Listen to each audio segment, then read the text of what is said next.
Good morning and welcome back to another vlog. সকাল সকাল চলে গেছিলাম ছাদে, সেখানেই দুটো ছবি তুলেছি। আর এবার চলে এসেছি রান্নাঘরে সকালের টিফিন তৈরি করব। মেয়েরও স্কুল আছে, আমারও স্কুল আছে, আর হাজব্যান্ড বাড়িতে নেই, কাজে আজকে টিফিন হবে ভীষণ সিম্পল। নর্মালি আমি কোনোদিনই সকালে ভাত খেয়ে যাই না, তবে আজ সকালে কিন্তু ভাত রান্না হচ্ছে। একটা গ্যাসে ভাত বসিয়েছি, একটাতে চা করেছি, আর একটাতে আজকে করব ডিম টোস্ট।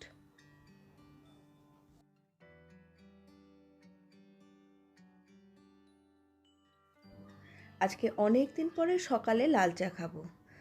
ইচ্ছা করে না, কিন্তু আজকে উপায় নেই, কারণ দুধ শেষ হয়ে গেছে আর আমি খেয়ালও করিনি। ডিম টোস্ট করার সময় আমি পাউরুটিটাকে আগে একটু সেঁকে নিই। আমার মনে হয় এতে ডিম টোস্টটা ভালো হয়।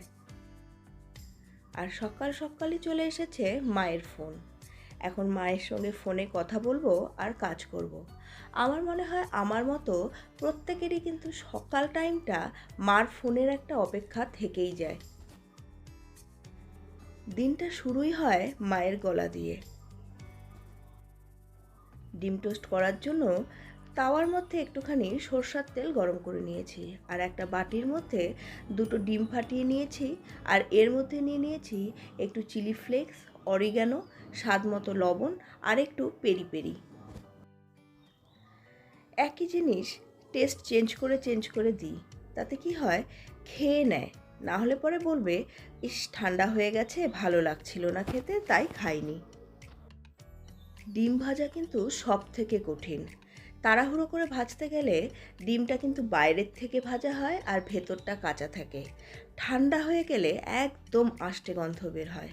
ডিম ভাজতে হয় একদম লো ফ্লেমে। আমি তো তাই করি। আর এদিকে তোমাদের সঙ্গে গল্প করতে করতে ভাতও হয়ে গেছে। ডিম টোস্টও এক এক দিন এক এক রকমভাবে করি। আজকে করলাম একটু অন্যরকমভাবে। এইভাবে বানিয়ে এই দুটো পাউরুটির মাঝখানে আপনারা চিজও দিয়ে দিতে পারেন। আমি দেইনি, কারণ চিজ অত খাওয়াটাও ভালো নয়। ডিম টোস্ট হয়ে গেছে, তাওয়া সরিয়ে দিয়ে এবার মাছ ভাজার জন্য তেল গরম করে নিয়েছি। আর মেয়ের টিফিন বক্সে আজকে দিলাম ডিম টোস্ট আর আঙুর। ডিম টোস্টের মধ্যে আমি নর্মালি সস দেই না। আজকে একটুখানি সিজওয়ান চাটনি ছিল, সেটাকে খুব সামান্য দিয়েছি যাতে একটু ঝাল হয়। আমার মেয়ে আবার ঝাল খেতে ভালোবাসে।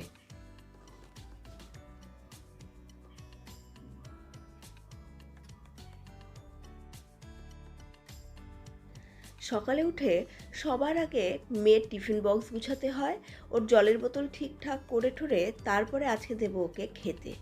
আজকে ভাত দিচ্ছি, গরম ভাত, মাছ ভাজা, আর তার সঙ্গে ঘি, সামান্য একটু লবণ দিয়ে।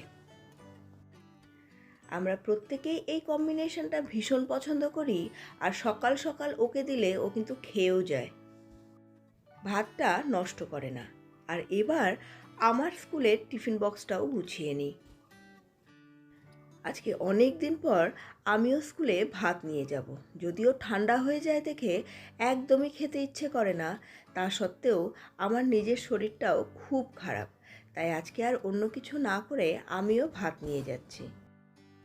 ব্যাস, সকালের সব থেকে বড় কাজটাই কমপ্লিট হয়ে গেল।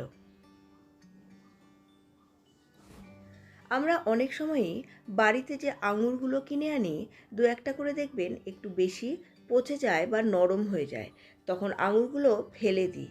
ফেলে না দিয়ে ভালোভাবে ধুয়ে পরিষ্কার করে ব্লেন্ডারের মধ্যে একটুখানি লবণ আর পুদিনা পাতা দিয়ে পেস্ট করে নিন। সুন্দর একটা শরবত হয়ে যাবে, আর টেস্ট আর ফ্লেভার দুটোই অসাধারণ হবে। পয়সা দিয়ে কিনে আনা জিনিস না ফেলে এইভাবে ট্রাই করে দেখুন। কেউ বুঝতেও পারবে না, অথচ আপনার কিনে আনা জিনিসটা শেষও হয়ে যাবে এবং সবাই খুব ভালোবেসেও খাবে। আজকের ব্লগটা এখানেই রাখছি। আবার দেখা হবে আগামী ব্লগে আর একটা নতুন গল্পের সঙ্গে। ততক্ষণ take care and bye by.